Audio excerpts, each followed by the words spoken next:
Jamal's in the background laughing because I dropped all my shrimp on the floor.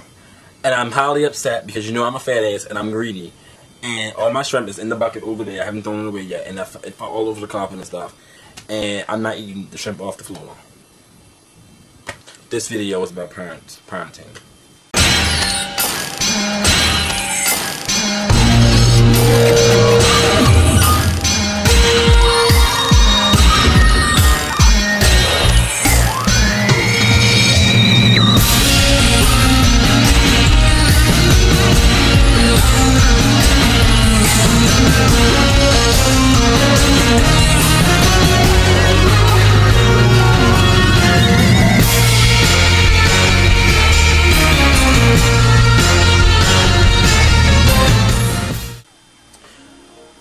Hey everybody, I'm the artist Jamie. So I wanted to do a video about parenting anyway, and this topic that's been in the news is my excuse for doing a video about parenting. Okay, so a 6-year-old special needs young boy had a fatal fall off the back of the school bus. The topic has been bringing up a lot of different emotions from a lot of different people in and around this area, and a lot of them are based off of the comments that the mother made on, to the press and stuff. And so first, the situation is the 6-year-old, keep in mind, he's a special needs child. He got into a fight with another special needs child on the school bus on the way home, I believe. When it was 2 A's on the bus and the bus driver. The A's broke up the fight between the two, and the boy tried to run to the front of the bus to get off the bus. And as you know, the bus is in motion, so the front of the bus is closed. The front door is closed or whatever. So he runs to the back of the bus and opens up the emergency hatch and jumps out the back of the school bus and killed himself ultimately. So I was reading, I was actually on WJZ.com. And I was reading some of the comments left on the article by different people, random people. And a lot of people have a lot of different things to say. And this is a pretty good topic for those who has ever this is a good topic for everybody. Just give me an example.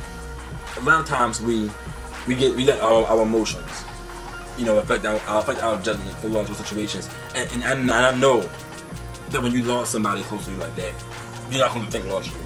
You're going to think on emotions. Now, the bus driver lost his he or she, they lost their license to drive. If I'm remembering this right. And the A's were suspended from what I read on the article. Might have changed since then. That's just the recite that's on my head. So the mother goes on to the news and she says she wants somebody to be accountable for her son's death. And this is where all the different comments change and people start bickering back and forth with each other, because on one hand some people are saying, well, yeah, they should be made accountable. The bus should stop moving. All kids must remain seated when the bus is in motion. So, the policy wasn't followed, so somebody needs to be fired over it. Or the bus company needs to pay her a lot of money for the death of her child, or something along them lines. Or children should not be able to open up the hatch doors, the emergency exits on school buses. And then the other side is saying that, well, the emergency exit is the emergency exit for a reason, so that people of any age can get off the school bus in an emergency. The bus driver can't stop the bus in the middle of traffic. There's another news article about a school bus that got rear-ended and 6 children being injured. So, it's kind of like dumb to just stop the bus in the middle of traffic, depending on the situation. You might know what the situation is. It's just assumptions. And they're also saying, who knows what the A's were doing. We won't know until the camera comes out, till the video comes out or whatever. Now, this is where my problem comes in at, and this is when I relate back to parenting. And I'm not a parent. Keep in mind, parents will defend their child to the end, no matter what. And it's obvious, especially around in this community, from what I've seen, that you can see your child stab and rob a person, and you'll swear up and down your child was innocent. Now, I always believed in, okay, if they do something wrong, you discipline the wrong action. And you start from a young age, discipline the wrong action. You know, you praise the good actions. You don't want them to go rob anybody, to get stabbed, to go put away to jail, because then you won't be able to see your child every day. You know, that sort of stuff. But parents think that it's cute sometimes to let little stuff pass. Oh, he's cussing.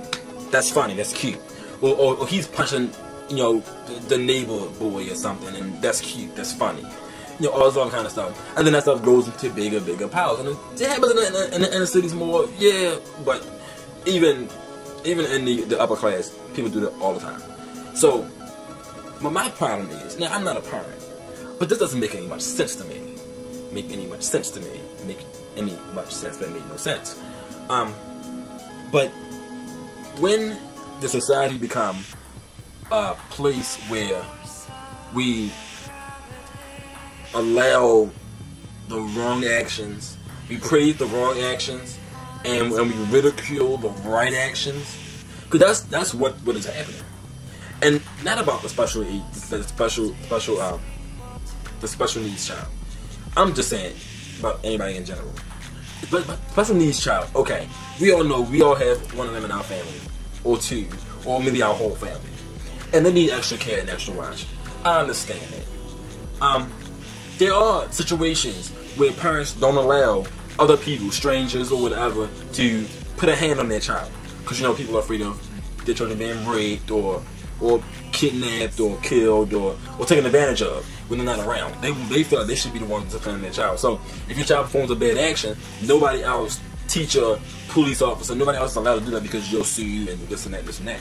So if a child, for example, puts a stranger, someone who's not related to them in the family, in a situation where the only way to correct this is to grab a child, you know, if, say for example, that child didn't get to the back of the exit, say the aides did something to restrain that child, and the child went home and said, oh well, you know, they held me down, they did that, and then you know you reported to the cops, so they're abusing me, they're abusing my child, and then the footage comes out and it shows, you know, the aides holding down the child or whatever, and then they got a lawsuit in their hands.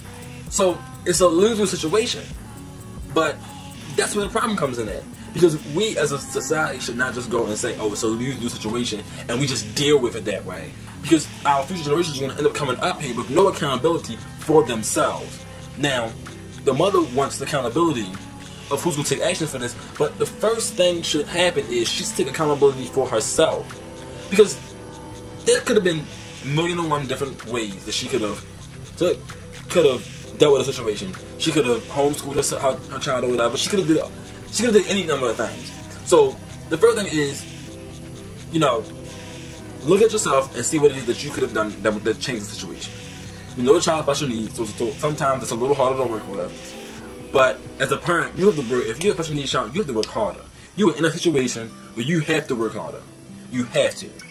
And you can't put everybody else in the blame for what's happened to your child.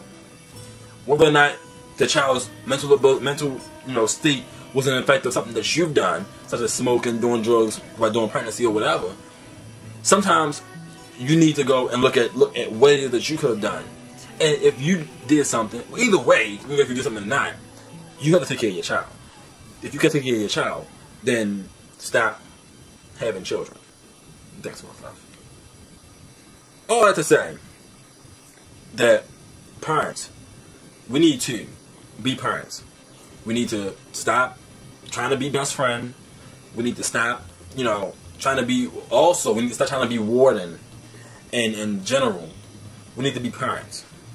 We need to understand what a parent is before we go and put ourselves in that situation to become parents. That's why I don't have kids, because I don't have the patience for children. And I don't have the patience for fighting with other adults about my child. Not yet, at least. I don't have the patience for that. So, I'm not sure how long this video is. And I'm pretty sure that certain people who don't like long videos from me gonna have an attitude. But I don't care. The video had to be 20 minutes long. It was not 20 minutes long. It was 10 minutes long.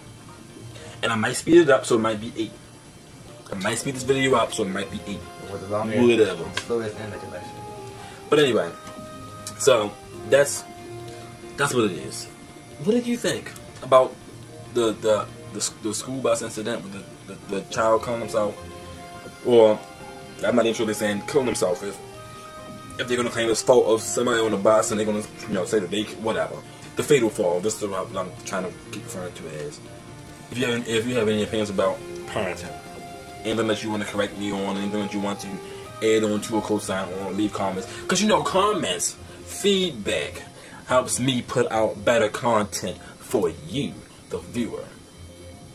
Just thinking that the next time that you watch my video and you have an opinion in your head, get on typing and write it up on there. I'm the artist Jamie. This nigga England. Peace. You look a skit or something. A skit? Yeah, you should like reenacted the child on the bus. What is that? Hold up on my video. I'm gonna do it all over again. A big bus.